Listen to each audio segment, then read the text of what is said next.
So the first interview that we took was of Prabal Basu Roy sir.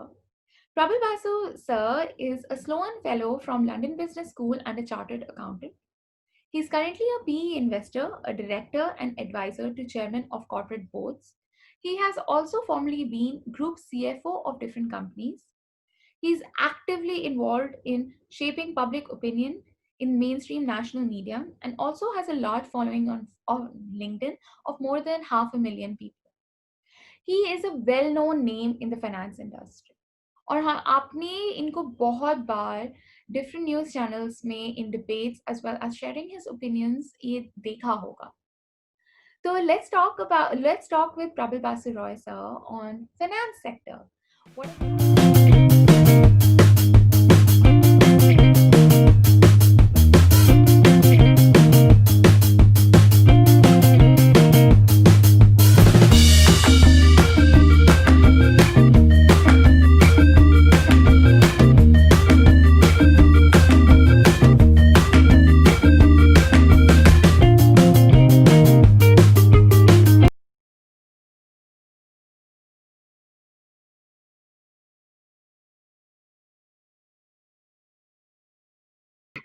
See, before I answer this question, Kirti, it is important to understand what is finance. Finance is it's a vast field. It's a vast field.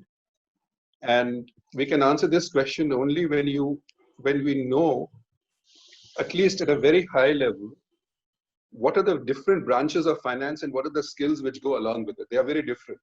Definitely. And then you can move to a fact of, knowing which is good and what is the entry-level job. I think that is probably what will be more useful because, like I said, it's too vast, and to simplify a topic in this short I'll try my best to simplify it.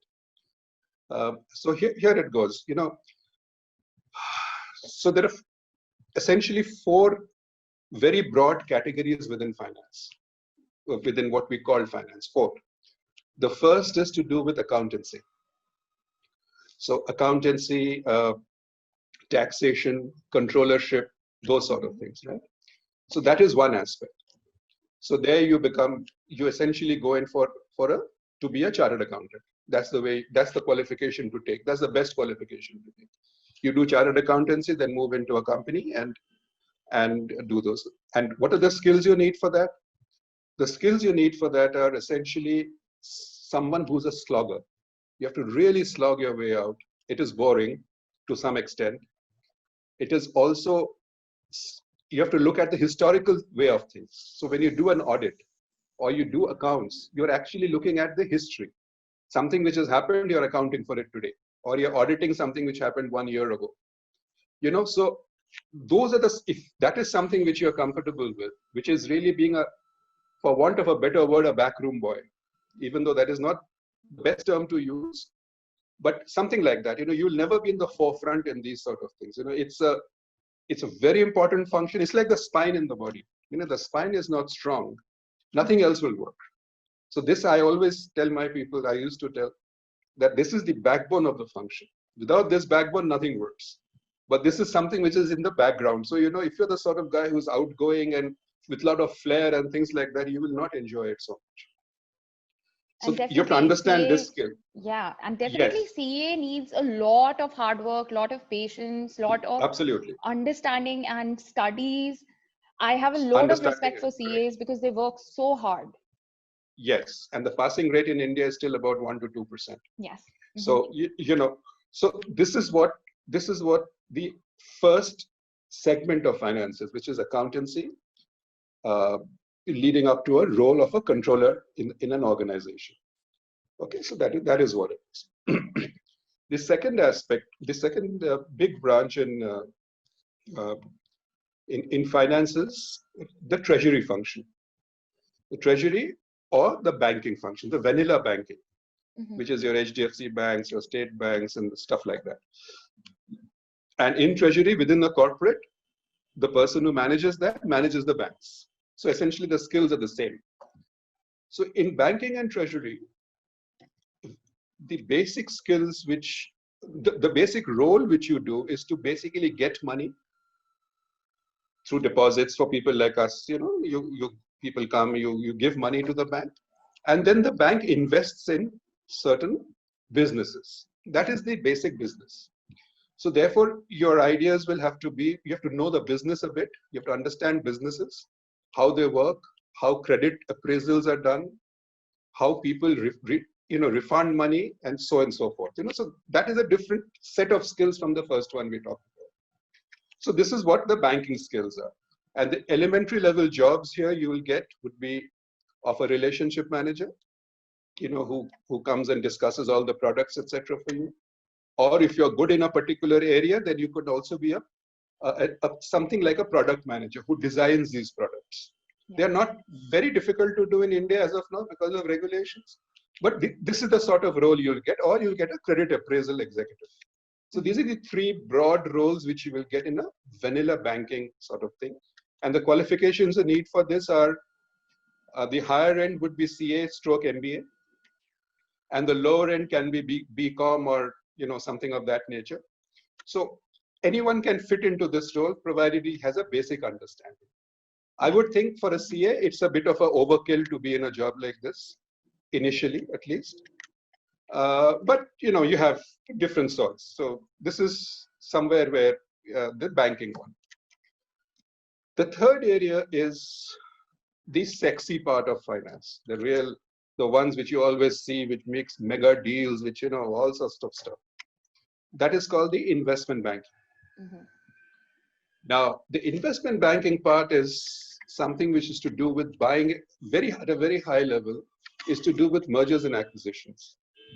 And it is to do with fundraising. These are the two basic things which they do.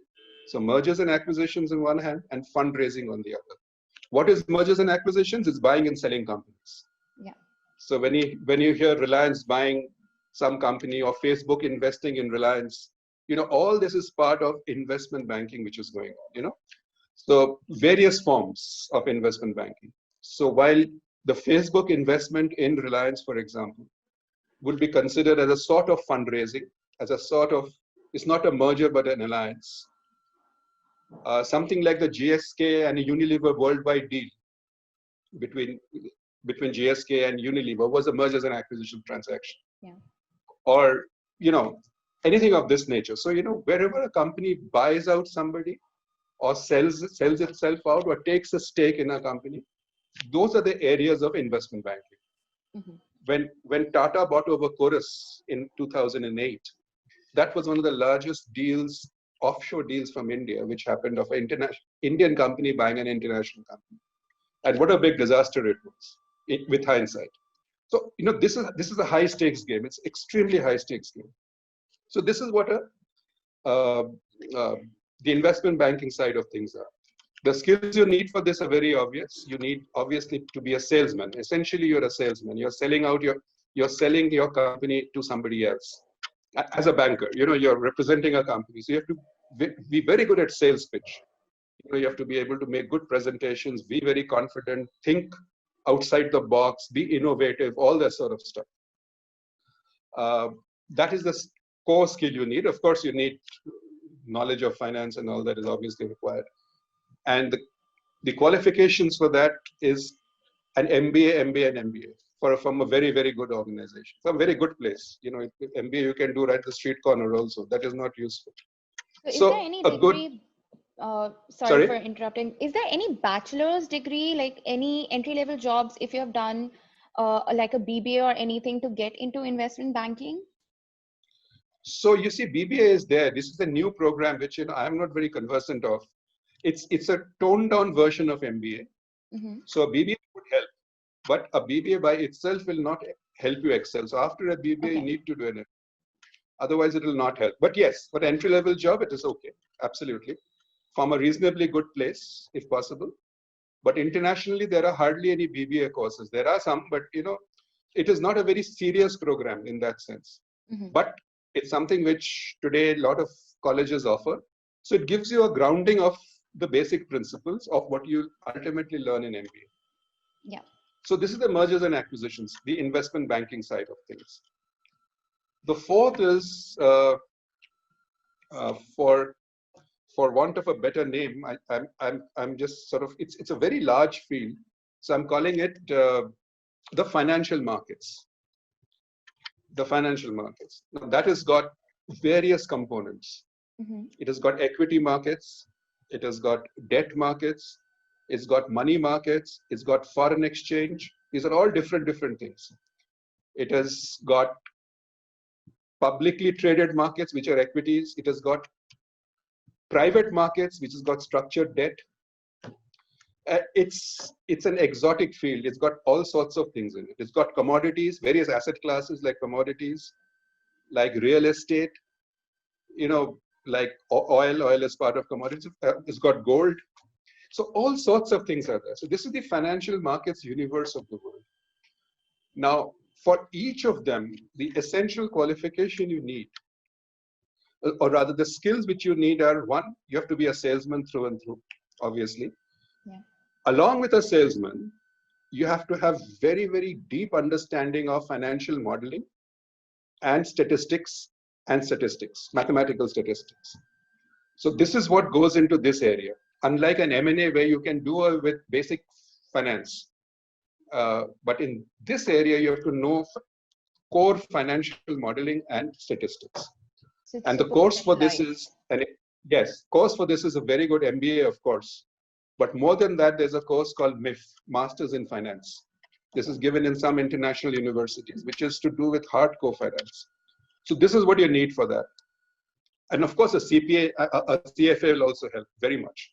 A CFA is a program which will help very much, at least in one or two areas of this. And so we talked about this thing and the skills you need for that are, like I said, salesman, of course, high knowledge of innovation with financial modeling. You will need to be very outgoing and let's say you have to always think outside the box in making some things which are sort of, to make a deal. You have to be very deal oriented. You have to strike a transaction, and these are big transactions. So that is the sort of skill you will need. These are the sexy parts of finance which are right in front. The only problem with all this is, and this is something which everyone must understand, the first 1 and 2 which I talked about, which is your accountancy and the banking, versus the investment banking and the financial markets. You see, there's a big difference in between the two.